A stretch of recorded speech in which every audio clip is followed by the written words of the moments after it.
Assalamualaikum warahmatullahi wabarakatuh. Alhamdulillah wassalatu wassalamu ala sayyidi Rasulillah Sayyidina Muhammad ibn Abdillah wa ala alihi wa sahbihi wa man walah. Wa la hawla wa la quwwata illa billahil aliyyil azim. Subhanaka la ilma lana illa ma 'allamtana innaka antal alimul hakim.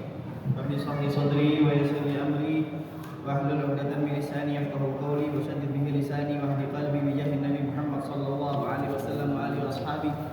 Allahumma ya mu'allimal Adam wa Ibrahim, alimna ilma ma yanfa'una wa anfa'na bima 'allamtana wa zidna fahma wa zidni ilma warzuqni fahma, amin. Nawaina ta'alluma wa ta'lima naf'an intifa'a fal istifada wal hatta wa tadhakkura tadhkira 'ala tamassuki fi kitabillahi wa sunnati rasulih wa du'a ila al-huda wa jalal al-khair wa mardatihi wa thawabihi wa taqarrubihi wa qurbihi subhanahu wa ta'ala. Radhiyallahu ankum wa qala radhiyallahu anhu wa nafa'ana bihi wa bi'ulumikum fi darain, amin. Bab syaraful wudu'i wa fadluhu ila an qala min dhalika anna syahadata ba'dal wudu' sababu dukhulil jannah. Hadirin sekalian, ini masih membahas tentang fadilah, keutamaan daripada wudu, dan diantaranya anna syahadata ba'dal wudu', siapa orang yang dia membaca doa setelah wudu itu menyebabkan dia masuk ke dalam surga. Hanya dengan dia membaca doa setelah wudu bisa menjadikan dia masuk ke dalam surga. Karena kita nggak ada yang tahu amalan mana yang diterima oleh Allah Subhanahu Wa Taala yang bisa menjadikan amalan tersebut sebab kita masuk ke dalam surganya Allah Subhanahu Wa Taala. Dan banyak sekali amalan-amalan tersebut. Kata Rasul Sallallahu Alaihi Wasallam, al khair kathir wa fa'iluhu qalil. Al khairu kathir wa fa'iluhu qalil. Kebaikan itu banyak, lebih banyak kebaikan daripada maksiat. Tapi yang melakukan kebaikan tersebut sedikit. Hanya wa qalilun min ibadiyya syakur. Sedikit daripada hambaku yang bersyukur. An Umar bin Khattab radhiyallahu anhu qala, dari Sayyidina Umar bin Khattab radhiyallahu anhu qala, dia berkata, qala Rasulullah sallallahu alaihi wasallam, Rasulullah sallallahu alaihi wasallam bersabda, tawaddoa ya tawaddo, siapa orang yang berwudu, siapa aja nih, fa ahsana wudu'ahu, fa ahsana man wudu'ahu, maka membaguskan orang tersebut wudunya. Tsumma qala, kemudian dia membaguskan, menyempurnakan wudunya sesuai dengan syarat-syaratnya. Setelah dia selesai berwudu, dia mengucapkan asyhadu an la ilaha illallah wahdahu la syarikalah wa anna muhammadan abduhu wa rasuluh. Di riwayat lain, wa asyhadu anna muhammadan abduhu wa rasuluh. Allahumma ij'alni minat tawwabin waj'alni minal mutatahhirin. Ya, ada juga tambahannya waj'alni min ibadikas sholihin. Tapi di riwayat ini cuma sampai ya waj'alni minal mutatahhirin. Futihat lahu abwabul jannah. Dia baca doa seperti itu, saya bersaksi tiada Tuhan selain Allah, yang tidak ada sekutu baginya, dan sesungguhnya Muhammad adalah hamba dan rasulnya. Ya Allah, jadikanlah aku daripada orang-orang yang bertaubat, tawab, orang-orang yang kembali kepada Allah Subhanahu wa taala. Waj'alni, dan jadikanlah aku juga minal mutatahhirin, orang-orang yang bersuci. Futihat lahu abwabul jannah ats-tsamaniyah, maka akan dibukakan untuknya pintu-pintu surga yang 8. Yadkhuluha min ayyiha sya, yang mana dengan pintu surga itu yang ada 8, dia bebas mau masuk pintu yang mana saja. Jadi makna hadis ini menggabungkan 3 perkara yang besar. Yang pertama apa? Kesempurnaan amal zahirnya dia, yaitu apa? Wudu, amal zahir, ya.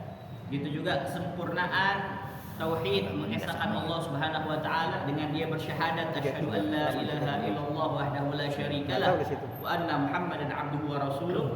Begitu juga kesempurnaan tazkiyatun nafs, yaitu ya penyucian jiwanya dia. Jadi ketika seorang berdoa telah berwudu, asyhadu an la ilaha illallah, saya bersaksi tiada Tuhan selain Allah Subhanahu wa taala.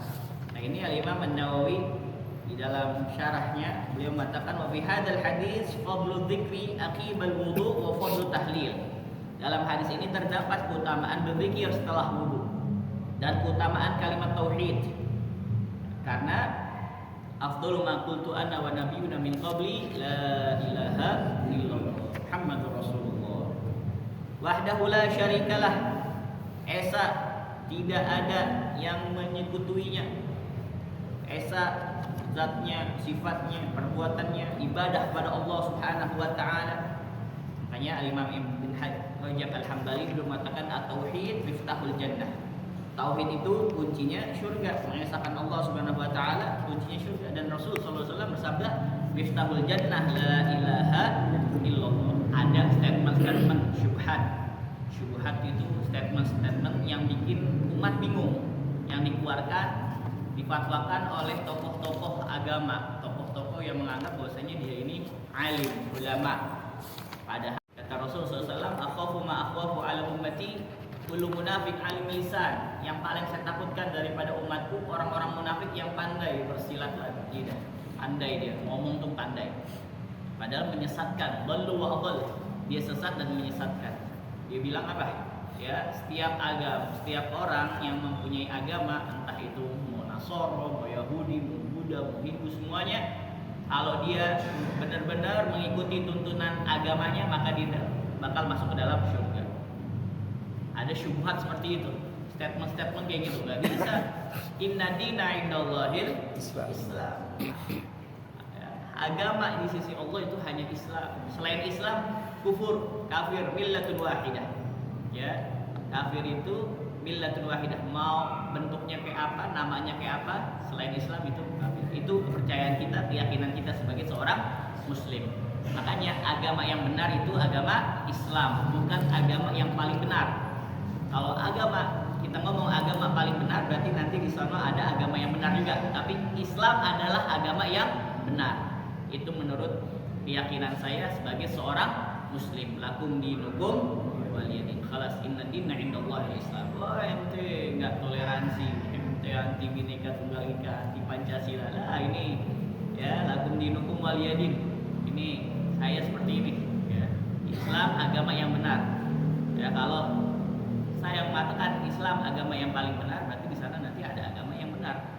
Ya, tapi inna dinna indallahi Islam. Makanya miftahul jannah, kuncinya seorang masuk ke dalam surga la ilaha illallah. Terus gimana kalau orang yang taat dia kagak melakukan perkara-perkara maksiat yang besar, dia zina, dia baik, dia enggak minum khamar, dia enggak judi, dia pokoknya dia taat dah.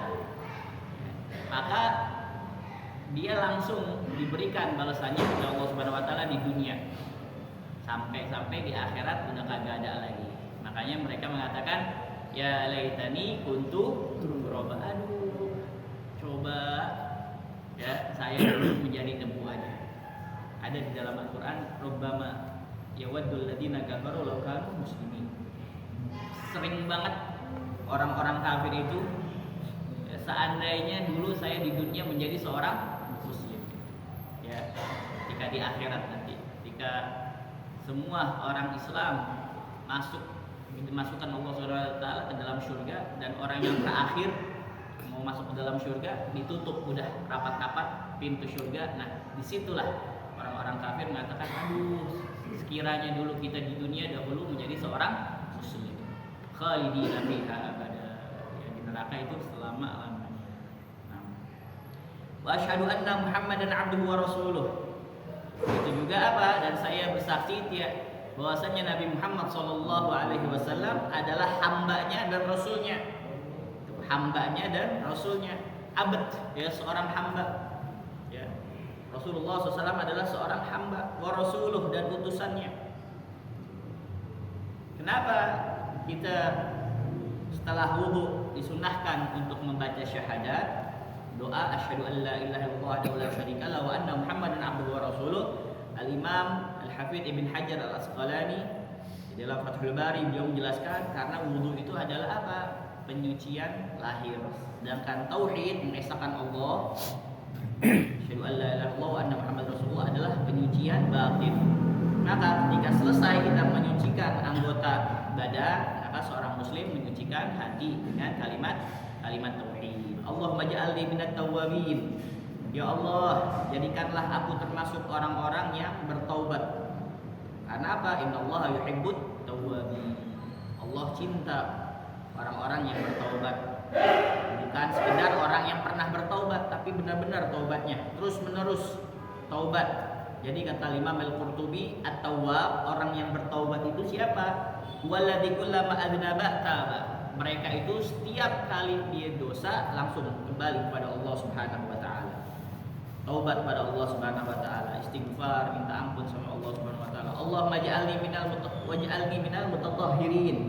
Dan jadikanlah aku termasuk orang-orang yang bersuci. Tadi innallaha yuhibbut tawwabin wa yuhibbul mutatahhirin. Allah cinta orang-orang yang mensucikan diri. Nah, maknanya apa ini? Ya, mensucikan daripada hadas, sucian hati. Termasuk juga bukan maknanya cuma tercakup sama kesucian di pakaian doang, di badan doang, tapi hati juga disucikan dari sifat riya, dari sifat ujub.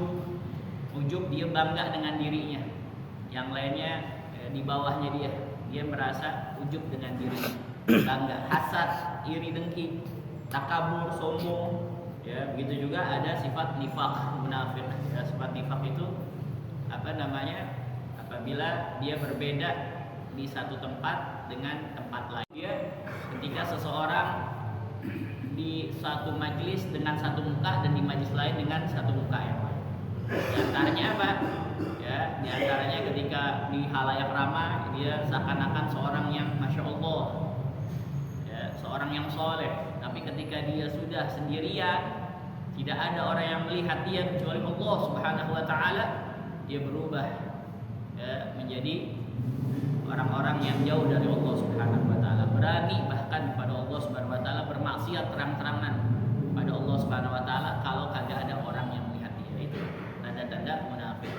Ya, mudah-mudahan Allah bersihkan hati kita dari sifat munafik. Amin ya rabbal alamin. Jadi alladzi ya'ti biwajhin wa ya'ti biwajhin akhar. Di satu tempat dia dengan wajah yang lain, satu tempat lagi dengan wajah yang beda. Baik.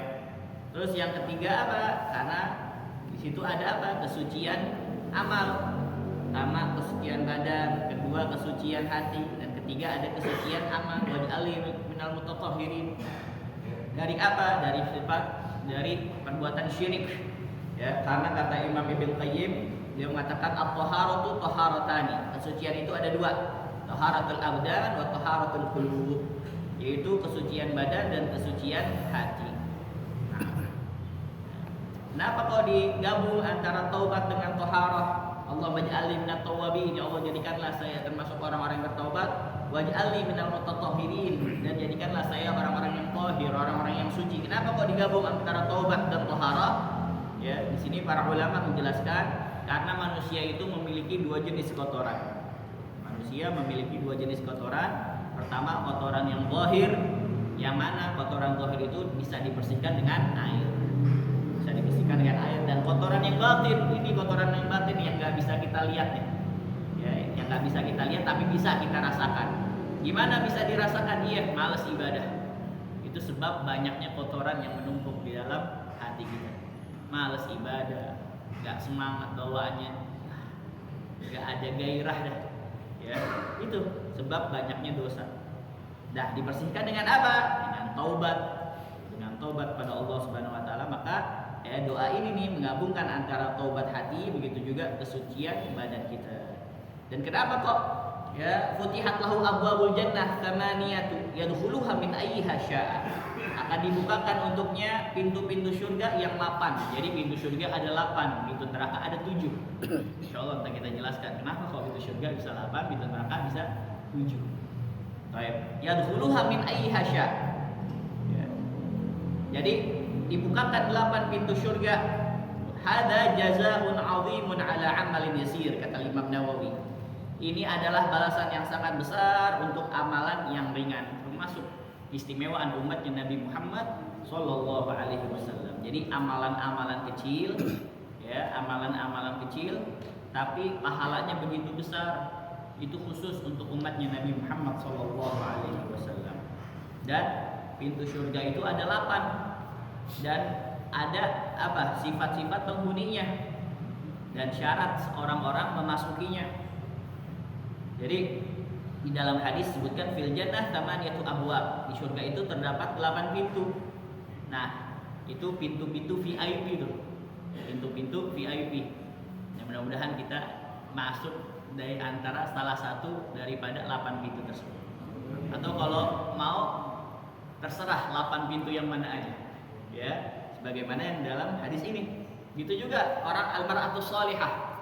Ya, perempuan yang shalihah kata Rasul sallallahu alaihi wasallam, ya, idza shalat al-mar'atu khamsaha wa ata'at zawjaha qila laha yaumal qiyamah udkhil jannata min ayyi abwabiha thamaniyati syi'ti. Apabila seorang salat yang 5 waktu, salat 5 waktu, enggak pakai qobliyah, ba'diyah, duha, tahajud bas. Ya, 5 waktu aja dulu. Salat 5 waktu, puasa di bulan Ramadan. Enggak usah puasa Arafah, enggak usah puasa Tarwiyah, enggak usah puasa nanti Asyura, enggak usah puasa Sittin Syawal, enggak usah puasa Ramadan. Kalau dia lagi halangan dia qadha. Yang wajib-wajibnya aja. Hafizat, ya, farjah, dia menjaga harga dirinya, kehormatannya. Dijaga. Dia enggak ngumbar-ngumbar aib di mana-mana. Terus yang keempat ini yang paling banyak dilihat oleh Rasul sallallahu alaihi wasallam, sebab ini banyak para wanita ya ketika Rasul Isra Mi'raj berada di neraka atau az-zawjah, taat sama suaminya. Yang anak perempuan taat sama abahnya kalau dia belum nikah. Ya. Ini taat sama suaminya ini. Ini yang paling banyak masuk ke dalam ya, neraka. Wa iyyabillah. Qila yaumal qiyamah. Dia udah sholat 5 waktu, puasa bulan Ramadan, menjaga harga dirinya, dia taat sama suaminya. Nanti dikatakan di hari kiamat, udkhulil jannah, masuklah wahai engkau wanita shalihah ke surga yang mana pintunya 8, terserah kamu mau lewat pintu yang mana aja. Yes. Makanya gampang perempuan itu mudah banget masuk dalam surga. Beda sama kita laki. Ya, tapi kebanyakan kenapa? Ini kebanyakan kurang bersyukur. Kebanyakan penyakitnya perempuan itu kebanyakan kurang bersyukur. Anak kurang bersyukur mungkin sama abahnya, istri kurang bersyukur sama suaminya. Wahakala. Ya, Rasulullah SAW, insyaallah mudah-mudahan kita semuanya dikumpulkan, keluarga kita, anak kita, istri kita di surganya Allah Subhanahu wa taala. Amin ya rabbal alamin. Nah, jadi saya punya guru Ustaz Sekap bilang yang bikin susah apa? Perempuan masuk surga ya mereka sendiri yang bikin susah. Padahal gampang, begitu gampang. Kalau kita nih masih kaitan sama 4 perempuan, kita nih ditanya dulu sama Allah Subhanahu Wa Taala. Sholatnya kita udah bagus, puasanya kita, zakatnya kita, semuanya nanti ditanyakan tentang 4 perempuan. Yang pertama tentang istri kita. Ya, istri kita, wah bisa kita didiknya bagus. Anak kita, tanyain juga. Ya itu anak keluar gimana? Ya nggak sama mahramnya. Ya, auratnya kebuka, ini segala macam ditanyain. Juga tentang adik kita, ya, jangan salah, adik itu juga ditanyain, tentang juga ibu kita juga ditanyain, ya, ibu kita gitu ditanyain juga. So ibu ente keluar masih kelihatan rambutnya masih ini, dan ente tahu, ente kagak tegur wala apa, wah itu kan ibu saya, tetap, ya, ku anfusakum wa ahlikum wa anzir ashiratakal aqrabin. Wah, yang penting saya udah apa? Kasih tahu, wa ma'alaika illal balagh, itu buat orang lain. Tapi kalau buat keluarga, wa anzir ashiratakal aqrabin, kamu peringatkan keluarga-keluarga yang terdekat ya kepadamu. Wa anfusakum wa ahlikum. Naam. Jadi ada 8 pintu surga. Yang pertama, babus shalah, pintu salat. Pintu salat. Jadi orang-orang yang menjaga salat wajib dan memperbanyak salat sunnah itu pakai pintu VIP eksklusif masuk surga. Rasulullah SAW bersabda, "Man kana min ahli shalah du'iya min babis shalah." Siapa orang yang termasuk ahli salat, dia akan dipanggil dari pintu salat. Ya, walladzina hum 'ala shalawatihim yuhafizun. Orang-orang yang memelihara salat mereka di dalam surat Al-Mu'minun. Ya, syarat memasukinya gimana? Ini orang-orang yang lewat pintu babus shalah. Ya, pertama dia menjaga salat yang 5 waktu, khusyuk ketika dalam salat. Begitu juga menjaga sholat berjamaah bagi laki-laki dan memperbanyak sholat sunnah. Itu masuk lewat pintu sholat. Atau yang kedua, babur rayyan, pintu Ya, ar-rayyan. Buat siapa ini? Buat orang-orang yang banyak berpuasa. Inna fil jannati baban yuqalu lahu rayyan yadkhulu minhu shaimun. Kata Rasul SAW, sungguhnya di surga itu ada pintu yang disebut ar-rayyan. Orang-orang yang berpuasa, yang sering berpuasa, yang masuk ke dalam pintu rayyan tersebut. Rayyan itu artinya apa? Rawa, dari kata rawa. Jadi yang sangat menyegarkan dan menghilangkan dahaga. Jadi siapa mereka itu yang masuk ke dalam pintu rayyan? Orang yang menjaga puasa Ramadan, yang memperbanyak puasa sunnah, yang menjauhi maksiat saat berpuasa. Itu gimana kalau orang yang terang-terangan makan di bulan Ramadan? Ana bariun mimman khasama Ramadan. Saya lepas tangan dari orang-orang yang memusuhi Ramadan. Itu ada seseorang minta syafaat pada Nabi Muhammad SAW, ini mau dilemparkan ke neraka. Akhirnya orang ini mengatakan, ya Rasulullah, ya syafi'ini ya Rasulullah, syafaatkan saya, ana min ummatik, saya termasuk umat kamu. Mau disyafaatin sama Rasulullah SAW. Tapi kata malaikat, ya Rasulullah, hadzal rajul khasim Ramadan. Wahai Rasulullah, ini orang musuhin Ramadan.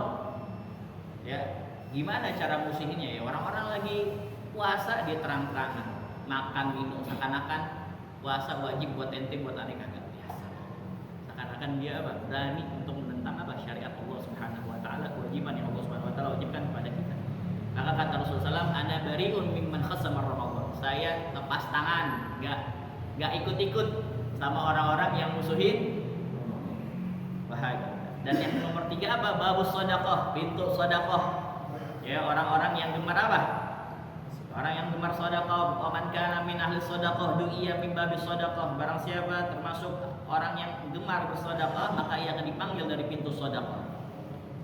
Siapakah mereka? Mereka itu yang sering menginfakkan ya hartanya, alladzina yunfiquna amwalahum bil-laili wan-nahar. Ya, alladzina yunfiquna fis sarra'i wad-dharra. Yang mana mereka menginfakkan hartanya waktu susah, waktu sempit, atau waktu luang, waktu mudah. Siapa yang masuk kepada mereka? Apakah semuanya? Agak orang-orang yang ikhlas ketika dia bersedekah. Ya, innaman nut'imu, apa namanya? Di dalam Al-Qur'an, innaman nut'imukum liwajhillah la nuridu minkum jazaa'an wala syukur. Kami ini memberikan makanan kepada kalian untuk Allah. Ya, mau diapresiasi atau kagak, mau dibilang syukron, makasih atau kagak, saya karena Allah. Ya. La nuridu minkum jazaa'an wala syukur. Kami enggak perlu balasan dari kalian dan enggak perlu kalian terima kasih karena kami ya, ikhlas karena Allah Subhanahu wa taala. Dan juga la yudhi, ya, enggak nyakitin orang yang terima sedekahnya. Bahagia. Dan yang keempat, babul jihad. Orang-orang yang berjihad di jalan Allah Subhanahu wa taala. Ini semuanya ada dalam satu hadis, man kana min ahli jihad du'iya min babil jihad. Dan siapa yang termasuk ahli jihad, maka ia dipanggil dari pintu jihad. Jihad banyak ya. Ada jihad paling besar, yaitu apa? Jihad melawan hawa nafsu. Jihad melawan hawa nafsu susah ini. Wa man khafa maqama rabbih wa nahaa nafsa 'anil hawa fa innal jannata hiyal ma'wa. Dia lewat pintu jihad. Ada juga jihad dengan apa? Ilmu. Antum belajar itu juga jihad fisabilillah.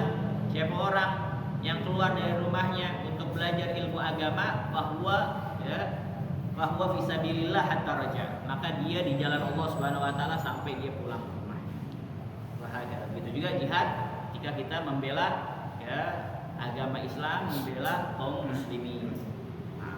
Tapi harus karena Allah Subhanahu wa taala dan mengikuti apa? Tuntunan syariat. Apalagi kalau misalkan jihad di jalan Allah, tapi pengen supaya dibilang ada dalam hadis pemberani, jagoan, itu kan nggak ada.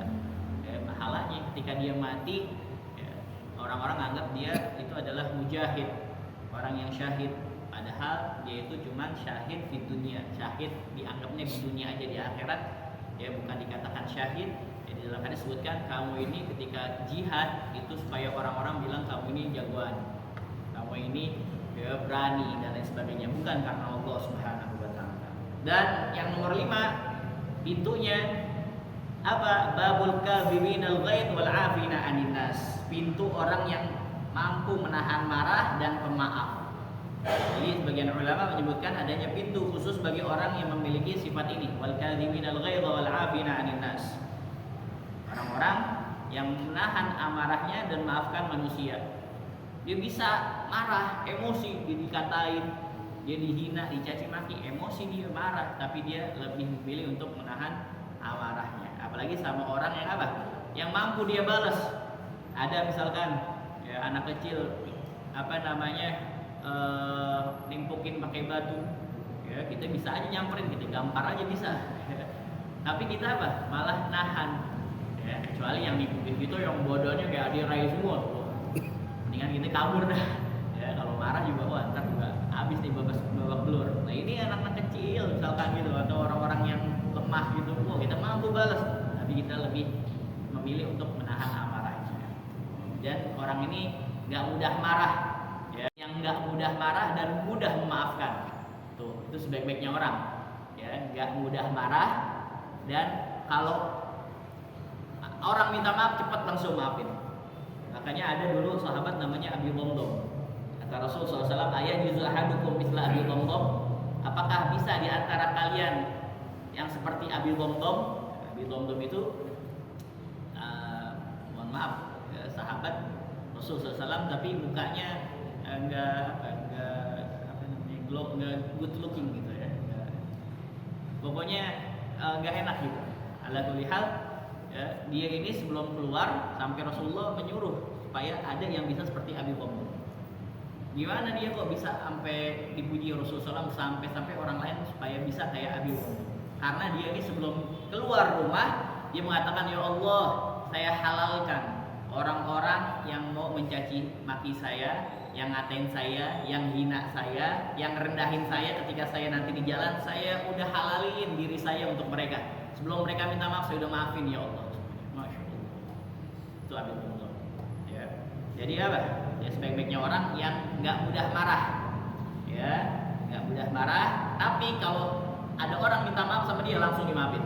Nah, sebaliknya seburuk-buruknya orang yang cepat marah, ya, langsung dikit langsung marah, ya. Kalau di motor, kalau di jalan tuh diapain gitu? Gas. Bahasanya apa? Digejar, ya. Wah. Terus kalau mau minta maaf orang susah buat maafnya. Itu ya, kurang baik akhlak seperti itu. Ala kulli hal. Dan ada nomor 6 bab zikir, ya. Bab zikir. Jadi pintu orang yang gemar apa? Berzikir pada Allah Subhanahu wa taala. Banyak dia berzikir, bawa tasbih mulu, kemana aja bawa tasbih dia. Ya, baca Al-Qur'an, jaga wirid pagi, ya, dan sore hari. Begitu juga ada bab haji wal umrah, pintu haji dan umrah, gemar untuk haji dan umrah. Jadi sifat penghuninya apa? Ya, sifat penghuninya itu menunaikan haji, tapi hajinya haji yang mabrur. Karena al-haji mabrur laisa lahu jazaa illal jannah. Haji mabrur itu enggak ada balasannya kecuali surga, dan haji mabrur itu bisa diketahui oleh orangnya sendiri. Ya. Oleh orang tersebut bisa diketahui kalau dia puasanya atau setelah haji amalannya tambah banyak, tambah bertakwa, tambah dekat sama Allah Subhanahu wa taala. Nah, itu tandanya hajinya haji yang mabrur. Jaga adabnya juga selama perjalanan ibadah. Ya. Ini Ana suka sama jamaah umroh waktu itu. Ana suka bilang, ini kalau kita nih di Mekah kita harus jaga mata kita nih. Kita harus jaga mata kita. Kadang-kadang kan perempuan sono Masya Allah, ya, orang Arab, kadang-kadang orang Eropa, orang ini macam-macam. Jadi kita harus jaga mata nih. Yang biasa kita lihat orang-orang sini, orang-orang sono tinggi-tinggi, putih-putih. Kita harus jaga mata, baik pas lagi di Matof, ya, kita jaga mata. Akhirnya tuh ada salah satu jamaah bilang, wah kalau itu sih buat antum aja, Beb. Ya, kalau Anda sih udah tua, agak bakalan ngeliat-ngeliat. Ya salah. Antum kan masih muda. Ya iya dah, bilang penting jaga mata dah. Dia bilang, ya, kita fokus ibadah umroh. Pulang dari selesai umroh, pertama kali yang diucapin baru sampai masuk kamar, wah wanita sini cewek-cewek cantik-cantik ya. Kayaknya ada yang ngeliatin saya terus tuh. Ada bilang, jaga-jaga emang jaga. Apalagi kalau di Mekah dan Mekah sama Madinah, jaga omongan ucapan.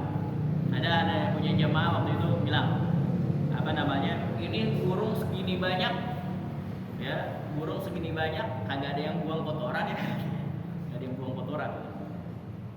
Dia heran juga, ada yang buang kotoran. Ternyata pas dia mau pulang dari sholat, bener ya, jatuh kotoran ya, tai burung di mana ya, di rambutnya dia. Masya Allah, ala kulli hal. Dan pintu yang keberapa tuh? Ketujuh ya. Ke-8. Babul Aiman. Babul Aiman itu adalah orang-orang yang masuk surga tanpa hisab, atau ketika dihisab, hisabnya sangat ringan sekali. Hasabu hisabal yasira. Nah, jadi itu sifat penghuninya itu orang-orang yang mana mereka itu la yastariqun ya, wa la yatatayyarun wa ala rabbihim yatawakkalun. Mereka enggak minta ruqyah ya. Maksudnya bukan ruqyah yang sekarang. Kalau ruqyah sekarang boleh. Kata Rasulullah, "Man raqqana falaysa minna." Siapa yang meruqyah bukan termasuk daripada golongan kami. Orang-orang yang meruqyah pakai bahasa-bahasa jin gitu. Ya, bahasa-bahasa yang agak syirik gitu. Ya kalau kita di sini semar, petruk gitu pakai apa namanya, asyakoli, nakoli. Ya pokoknya sesuatu yang kagak yang kagak jelas gitu. Ya, kalau pakai Fatihah, baca-bacaan Al-Quran boleh. Ya, tapi kalau misalkan pakai suatu bahasa-bahasa yang yang agak jelas, apalagi manggil-manggil dengan adanya kesyirikan di dalamnya, nah itu. Wa ala rabbihim yatawakkalun wa la yatatayyarun, dan mereka itu adalah orang yang percaya sama sial, percaya sama bintang ya. Tatayyur, jadi orang dulu itu tergantung burung. Nih dia ini zaman jahiliyah ketika mau keluar dagang, lihat dulu ya, burung itu ada di sebelah kiri atau sebelah kanan. Kalau sebelah kiri ya dia kagak jadi berangkat kerja. Kenapa? Takut sial. Tapi kalau sebelah kanan ya dia berangkat kerja. Seperti itu ya. Jadi tatoyur, jadi jangan percaya sama ramalan-ramalan bintang-bintang ya, Taurus, Aries, Pisces, apalagi itu ya, jangan percaya sama itu. Percaya pada Allah Subhanahu wa taala. Wa ala rabbihim yatawakkalun, dan pada Allah mereka bertawakal. Nah, Sayyidina Abu Bakar Siddiq akhirnya bertanya sama Rasul sallallahu alaihi wasallam, "Ya Rasulullah, hal yud'a ahadun min tilkal abwab kulliha?" Apakah ada ya Rasulullah seseorang yang dipanggil dari seluruh pintu surga yang 8 tersebut? Kata Rasulullah SAW, ya na'am, iya ada. Wa arju an takuna minhum ya Abu Bakar, dan saya harap engkau termasuk ya di antara mereka wahai Abu Bakar. Masya Allah ya. Jadi kata Imam Nawawi, itu surga itu ada 8 yang dimasukin oleh ahli sholat, ahli puasa, ahli sedekah, ahli jihad, dakwah, ahli zikir, ya ahli haji dan umrah, ahli akhlak mulia, dan ahli orang yang orang yang tawakal kepada Allah Subhanahu wa taala. Nah, kita pilih ya, mudah-mudahan sih semuanya kita bisa masuk ke dalam ya surga Allah Subhanahu wa taala melalui 8 pintu tersebut. Ya, pintu-pintu ya VIP eksklusif. Jadi pintu surga dan pintu neraka, pintu-pintu yang Allah Subhanahu wa taala ciptakan sebagai jalan masuk bagi para penghuni ya surga atau neraka pada hari kiamat. Allah Subhanahu wa taala berfirman, wasiqal ladzina taqaw rabbahum ilal jannati zumara hatta idza ja'uha futihat abwabuha wa qala lahum khazanatuha, sampai ila akhir ayat. Tapi kalau ketika di neraka, Allah Subhanahu wa taala berfirman, futihat lahum abwabul jannah wasiqal ladzina kafaru ila jahannam zumara hatta idza ja'uha futihat abwabuha, enggak pakai wa ya, cuma futihat abwabuha doang, dibukakan pintu-pintunya. Nah, ini menandakan bahwasanya surga itu lebih daripada neraka, walaupun beda waw doang di situ. Dan Rasulullah SAW bersabda, inna fil jannati thamaniyati abwab, sesungguhnya surga itu terdapat 8 pintu. Neraka juga ada ya 7 pintu. Ya wa inna jahannama la mau'iduhum ajma'in laha sab'atu abwabin likulli babin minhum juz'um maqsur. Dan sungguhnya jahanam itu benar-benar tempat yang telah diancamkan kepada mereka semuanya. Orang-orang yang bermaksiat pada Allah Subhanahu wa taala, laha sab'atu abwab, memiliki neraka itu 7 pintu. Likulli bab minhum juz'un maqsur. Dan tiap-tiap pintu telah ditetapkan untuk golongan mereka ya, yang mana mereka itu sifat-sifat orang-orang yang masuk ke dalam ya 7 pintu itu. Wahakala. Nah, ya, Jadi nama-namanya ada 7 kata Imam Jalaluddin Suyuti. Yang pertama dari Imam Al-Qurtubi, pertama Jahannam, yang kedua Lawa, yang ketiga Hutamah, yang keempat Sa'ir, yang kelima Saqar, ya, yang keenam Al-Jahim, yang ketujuh Al-Hawiyah. Ya, pintu pertama itu bagi siapa? Orang-orang Islam yang berdosa besar dan belum mendapat ampunan Allah Subhanahu wa taala. Orang-orang Islam yang berdosa besar dan belum mendapat ampunan Allah Subhanahu wa taala. Pernah waktu itu terakhir ya Rasulullah sallallahu alaihi wasallam itu datang malaikat Jibril menyampaikan kabar gembira sekaligus kabar buruk. Gembira, nama-nama dari umatmu ya Rasulullah yang masuk ke dalam surga. Rasulullah senang. Pas dikasih tahu ya nama-nama daripada orang-orang yang masuk ke dalam neraka dari umatmu ya Rasulullah, dari umatmu ya Rasulullah, itu Rasulullah langsung pingsan Rasulullah. Bangun lagi, lihat lagi, pingsan lagi, sampai nangis Rasulullah SAW. Ternyata apa? Di dalamnya itu ada orang-orang yang mana ibu bapaknya orang yang soleh, keturunan yang masya Allah, keturunan orang-orang baik, tapi dianya malahan masuk ke dalam neraka. Nasallahu alaihi wasallam. Ya Rahman-Rahim, Rahman-Rahim. Ya, itu juga yang kedua adalah orang yang ahli maksiat yang berat. Ya. Yang ketiga adalah orang-orang Yahudi yang menolak para nabi. Yang keempat adalah orang Nasrani yang menyimpang dari tauhid. Yang kelima adalah Majusi dan penyembah api. Dan yang pintu enam ya orang-orang musyrik, penyembah berhala. Dan yang ketujuh adalah orang-orang munafik, ya, orang-orang munafik dan pimpinan orang-orang kafir. Makanya innal munafiqina fi darkil asfal minan nar. Sesungguhnya orang-orang munafik itu berada di tingkatan paling bawah dari neraka. Naam. Wahada. Nah, jadi ya, mudah-mudahan sebelum kita dipanggil oleh Allah Subhanahu wa taala kita sudah taubat nasuha ya daripada dosa-dosa besar. Makanya kita minta pada Allah Subhanahu wa taala, Allahumma shallikal jannata wa ma qarraba ilaiha min amrin wa yarhamar rahimin bi rahmatika ya arhamar rahimin. Ini baca, ya Allah waj'alni minat tawabin waj'alni minal mutatahhirin waj'alni min ibadikas sholihin. Ini sih udah diajarin dari kita TK mungkin. Ada tambahan dari kitab Wasiyatul Mustafa karya Sya'rani ya. Imam Sya'rani, Abu Wahab Sya'rani baca Inna Anzalna. Ya, itu kata Rasulullah SAW pada Sayyidina Ali, ya Ali kamu baca ya, surat Al-Qadr 10 kali, insyaallah kesusahan yang ada di dalam diri kamu itu diangkat oleh Allah Subhanahu wa taala. Ya, setelah habis wudu baca Inna Anzalnahu fi Lailatul Qadr. Nah, itu dalam kitab Wasiyatul Mustafa Imam Abu Wahab Sya'rani. Wallahu a'lam. Ya Rasulullah sallallahu alaihi